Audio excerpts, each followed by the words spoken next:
This is our current project. It's a 71 Ford Bronco that I bought off my grandfather for $1,500. I'd say about 10 years ago.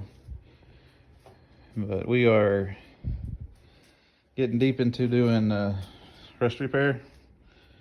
So we already patched that side over there.